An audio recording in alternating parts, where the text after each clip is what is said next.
Salam sejahtera, sahabat renungan prinsip kehidupan. Saya berharap kita tetap berada dalam perlindungan Tuhan. Tema kita saat ini adalah tanggung jawab, sebuah ciri kedewasaan. Hidup adalah sebuah tanggung jawab. Semua yang melekat dalam diri manusia ketika ia dilahirkan adalah pemberian, yaitu investasi Tuhan atas hidup kita. Apakah itu? Tubuh kita, nafas hidup, talenta, semua gratis dari Tuhan, tanpa ada upaya manusia. Namun, perlakuan kita atas kehidupan ini akan dituntut sebuah pertanggungan jawab.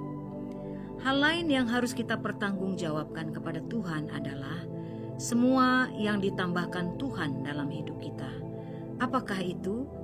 Keluarga dan anak-anak kita. Itu adalah titipannya, pelayanan kepada orang-orang yang Tuhan percayakan, dan berkat-berkat Tuhan seperti kekayaan, jabatan, dan lainnya juga. Itu semua adalah sebuah kemampuan yang dititipkannya kepada kita. Jadi, semua yang melekat dalam diri kita dan yang ditambahkan pada kita hingga hari ini adalah sebuah kepercayaan Tuhan yang memiliki tujuan dan nilai tanggung jawab di dalamnya. Ibrani 4 ayat 13 berkata, "Dan tidak ada suatu makhluk pun yang tersembunyi di hadapannya, sebab segala sesuatu telanjang dan terbuka di depan mata Dia, yang kepadanya kita harus memberikan pertanggungan jawab." Kebenarannya adalah bahwa kita adalah pengelola dan bukan pemilik. Artinya, kita diberi tanggung jawab untuk mengelola apa yang Tuhan titipkan. Pemilik berkata, "Saya penguasa atas milik saya." Sementara pengelola berkata, "Saya diberi kepercayaan." Saudara, kualitas kedewasaan seseorang tidak dapat diukur dari usianya, pendidikannya, pencapaian-pencapaiannya, atau besarnya pelayanan seseorang, tetapi ditentukan oleh seberapa besar seseorang bersedia memikul tanggung jawab atas hidupnya dan dengan setia melakukannya. Orang yang memahami arti tanggung jawab tidak akan melarikan diri dan bersembunyi ketika masalah dan tantangan datang menyentuh area tanggung jawab itu. Ia juga tidak melemparkan tanggung jawab yang dia pikul tersebut kepada orang lain atau coba memanipulasinya. Orang yang memahami tanggung jawab tidak menyalahkan orang lain atau situasi ketika mengalami kegagalan.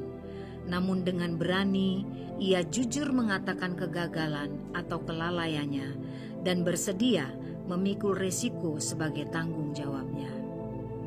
Pribadi yang memiliki karakter bertanggung jawab tidak menunggu tekanan dari luar, baru ia memenuhi tanggung jawabnya.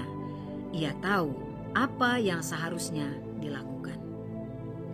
Tanggung jawab adalah melakukan apa yang harus saya lakukan, sekalipun saya tidak ingin melakukannya.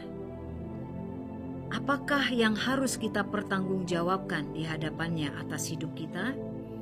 Pertama, tanggung jawab atas perkataan.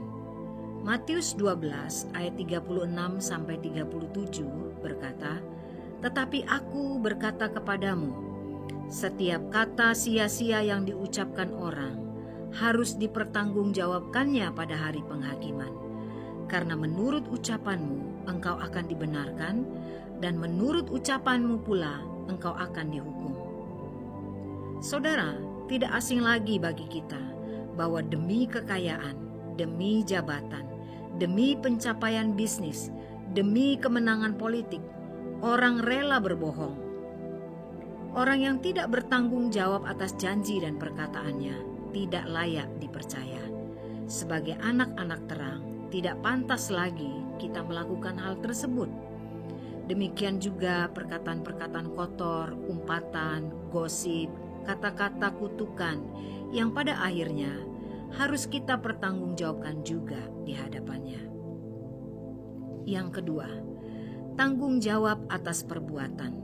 2 Korintus 5 ayat 10, "Sebab kita semua harus menghadap tahta pengadilan Kristus, supaya setiap orang memperoleh apa yang patut diterimanya, sesuai dengan yang dilakukannya dalam hidupnya ini, baik ataupun jahat.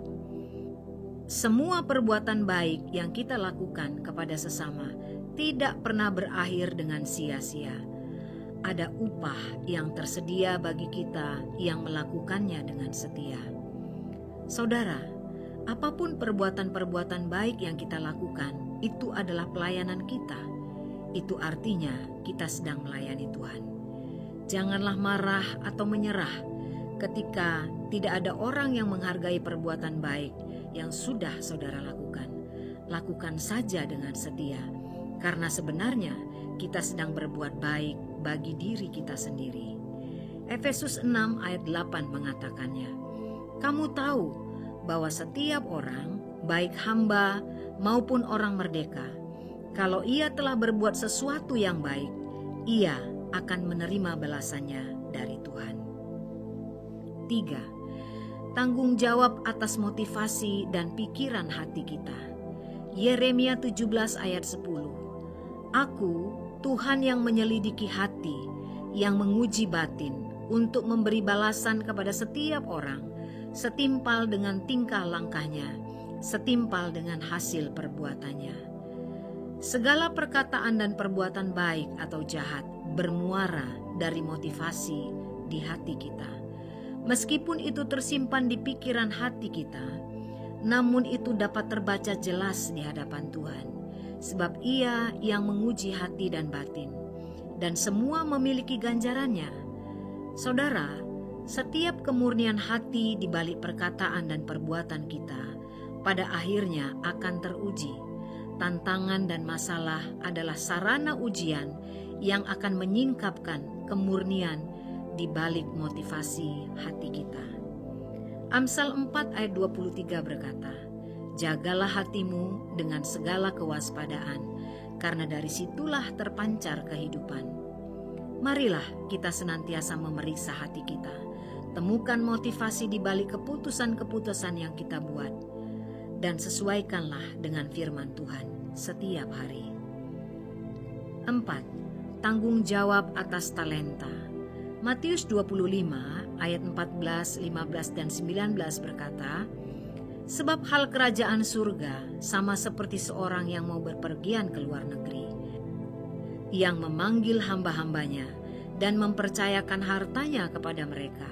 Yang seorang diberikannya 5 talenta, yang seorang lagi 2, dan yang seorang lain lagi 1. Masing-masing menurut kesanggupannya, lalu ia berangkat. Lama sesudah itu pulanglah tuan hamba-hamba itu, lalu mengadakan perhitungan dengan mereka. Talenta yang kita miliki adalah investasi Tuhan atas hidup kita. Kita tidak pernah memintanya dan tidak mengupayakannya. Tuhan menitipkannya kepada kita untuk sebuah maksud, supaya mengembangkannya, bukan menguburnya, sehingga melalui kita banyak orang diberkati dan Tuhan dimuliakan. Ketika setiap orang dalam tubuh Kristus melepaskan talentanya bekerja, maka kita sedang mempertontonkan keagungan Tuhan kepada dunia, seperti sebuah pertunjukan orkestra yang dimainkan dengan harmoni. Mari kita berdoa.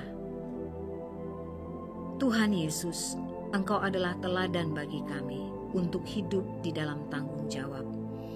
Kami membutuhkan tuntunan-Mu supaya kami terus bertumbuh semakin dewasa di dalam semua area tanggung jawab kami. Kami percaya bahwa Roh-Mu yang baik itu akan senantiasa mengajari kami hari lepas hari, dan hidup kami mengalami perubahan. Di dalam nama Yesus kami berdoa dan mengucap syukur. Amin.